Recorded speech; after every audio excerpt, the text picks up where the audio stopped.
Hello বন্ধুরা, তো এটা আমার 3 নম্বর ব্লগ। আজকে হইতে ব্লগ 3। তো আজকে কোনো পার্ট হবে না, শুধু ব্লগ 3 হবে। তো চতুর্থ ব্লগে আপনাদের সাথে দেখা হবে এবং 3 ব্লগটা দেখতে। হ্যালো বন্ধুরা, তো দুর্গাপূজার প্রোগ্রামের পর এসে পড়লাম বরিশাল। এখন আমি বিপুকুর পাড়ে রয়েছি। তো সেদিনের অনুষ্ঠান অনেক ভালো গেছে, খারাপ গেছে, মানে যেভাবে হোক খারাপ হয়নি অনুষ্ঠানটা।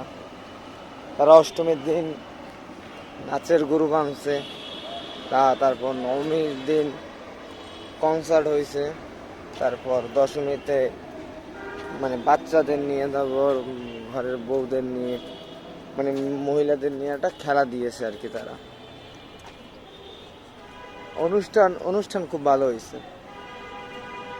তো আমরা কালকে রাত্রেবেলা আসছি, সকালে আসার কথা ছিল, কিন্তু তারা দেরি করে ফেলেছে, গাড়িটা আসতে পারেনি, গাড়ির জন্য সময়টা নষ্ট হয়ে গিয়েছে।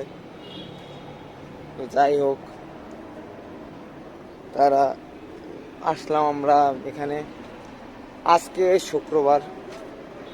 শুক্রবার বরিশাল সার্কিট হাউসে অনুষ্ঠান আছে। সেই অনুষ্ঠানের এখন আমরা যা মানে ছেলেদের পাঠিয়ে দিয়েছি, ছেলেদের বলে দিয়েছে যে নিয়ে আসো মাল। ওরা মাল আনতে গেছে, সাউন্ড আনতে গেছে 2 পেয়ার মনিটর। আজকে 2 পেয়ারের মনিটরের শো দেখাবো আপনাদের। তো সেখানেই যাচ্ছি, দেখি ওরা আসছে কিনা জানি না। এখন সার্কিট হাউসের সামনে যাচ্ছি। তো চলুন সার্কিট হাউসের সামনে গিয়ে দেখা হচ্ছে। তো আমাদের সঙ্গেই থাকুন, ভিডিওটা পুরো দেখতে থাকুন।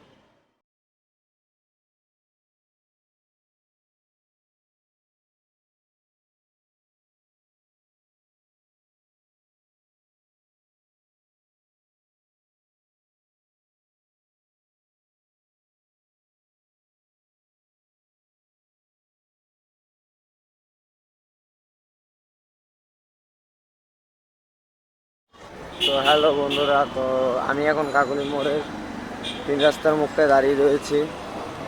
তো অনেক টায়ার্ড আর কি। আসলে আমি এই পূজায় এই 3-4 দিন কাজ করার পর আর মানে ইচ্ছা করে না কোনো কাজ করতে। তো যাই হোক, চলুন যাচ্ছি আমি এই সার্কিট হাউস। তো সার্কিট হাউসে 2 পেয়ার মনিটরের প্রোগ্রাম।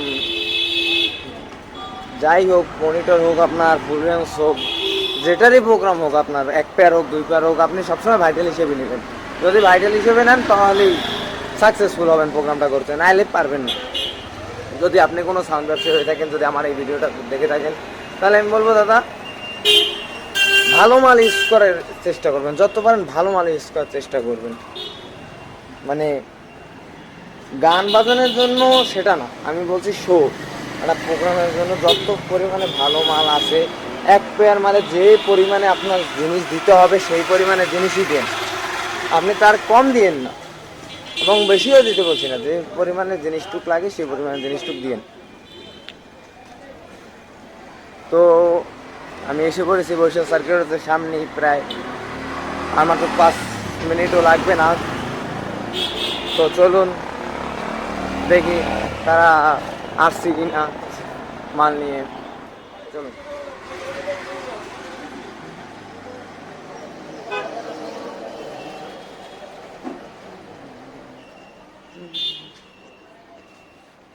এলো অ্যাপোলোটা, যারা বরিশাল থাকেন তারা সবাই চিনবেন, এটা স্বাভাবিক। অ্যাপোলো এই সামনেই, আপনার এই সামনে গেলেই আপনার এইটা সার্কিট হাউস।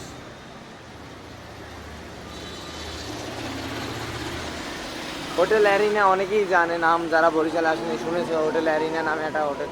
এলো হোটেল অ্যারিনা। তো চলুন সামনের দিকে এগিয়ে যাওয়া যাক। এই হলো অ্যারিনা। এখানে অনেকগুলো ফুলের দোকান পাবেন। এখানে একটা রাস্তা গিয়েছে, তো আমাদের যেতে হবে সামনে, সোজা গিয়ে বাম দিকে হলো আপনার সার্কিট হাউস।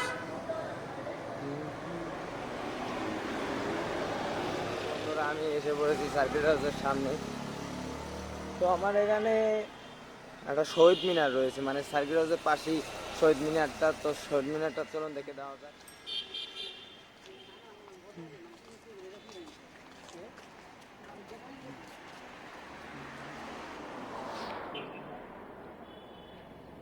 বরিশাল শহীদ মিনার সার্কিট হাউসের পাশে। তো সার্কিট হাউসটা আপনাদের দেখাচ্ছি, সার্কিট হাউসের গেট বা সার্কিট হাউসের এটা মানে ভিতরে প্রবেশ করার জায়গাটা।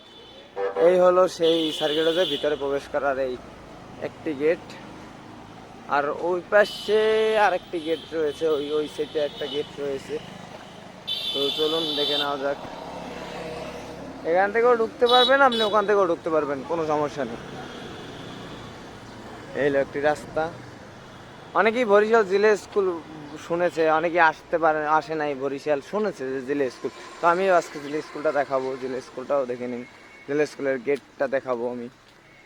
খুব সুন্দর এলাকাটা, এই সার্কিট হাউসটা খুবই সুন্দর। বরিশালে মানে এটা আমাদের গর্বের ব্যাপার যে বরিশালে একটা এরকম সুন্দর একটি জায়গা রয়েছে। এই যে ওই হলো আমাদের জেলা স্কুলটা, ওখানে ওই সিটে এলো সার্কিট হাউসের দ্বিতীয় গেট। এইটা এটা হলো সার্কিট হাউসের দ্বিতীয় গেট। এখান থেকেও আমরা ঢুকতে পারি, কোনো সমস্যা নেই।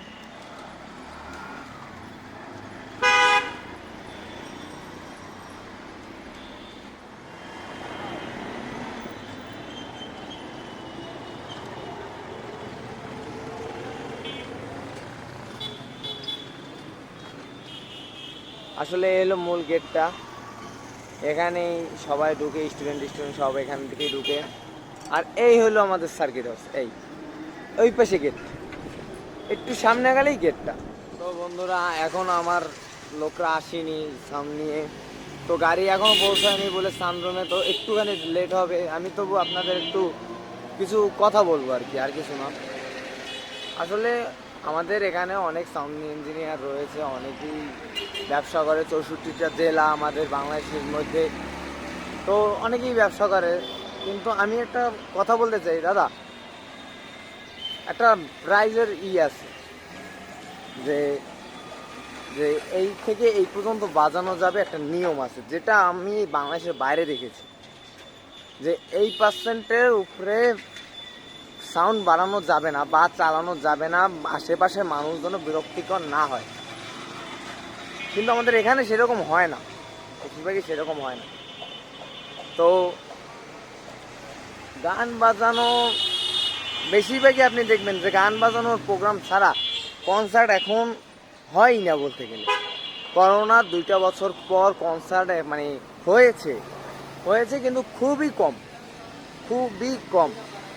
তো এখানে আমি একটা কথা বলতে চাই যে গান বাজানে ভাড়া দিক বা যেখানেই ভাড়া দিক, একজন ব্যবসায়ী তার সাউন্ড আপনি নিজে ব্যালেন্স করুন, যতটুকু সম্ভব নিজে ব্যালেন্স করুন, কারণ আপনার জিনিস, আপনার ক্ষতি হবে, আরেকজনের কিছু হবে না। আপনার জিনিস আপনার ক্ষতি হবে, আপনি নিজে সংযত হন, আপনি নিজে মাল চালানোর চেষ্টা করুন, আপনি নিজে মালের দায়িত্ব নিন। আপনি ছেলেদের দিয়ে কাজ করান, মানে এটা স্বাভাবিক, আমরাও জানি সম্ভব না সব সময় নিজের সময় দেওয়া, ছেলেদের দিয়ে কাজ করান, আপনি করান, কিন্তু মালের যত্নটা নিন, মালের যত্ন নিন, সব কিছু ঠিক হবে। মালের যত্ন নিন, আপনার মালও সেবারও সেই রকম থাকবে, মালের ফিটনেসও সেই রকম থাকবে। তো যাই হোক, আমি আর কথা বলবো না, তো তারা আসুক, তারপর আমি ভিডিও শুরু করব। তো চলুন আপনাদের একটু দেখানো যাক এই স্পেসটা বা এই শহরটা, যে মেন শহরে এত নাম, এই সার্কিট হাউসের সামনে বা এই জেলা স্কুলের এই সাইডের রাস্তাটা একটু দেখাই দিচ্ছি আপনাদের।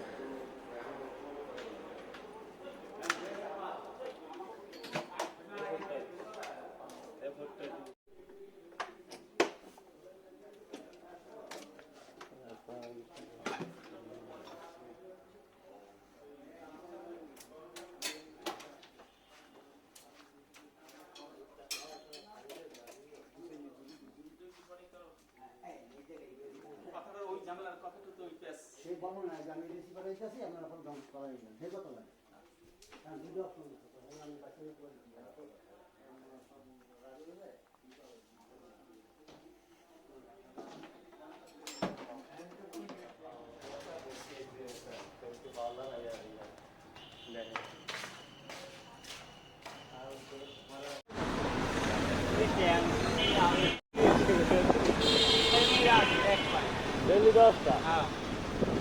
আমরা প্রোগ্রাম শেষ করে এখন যাচ্ছি যাত্রা পথে।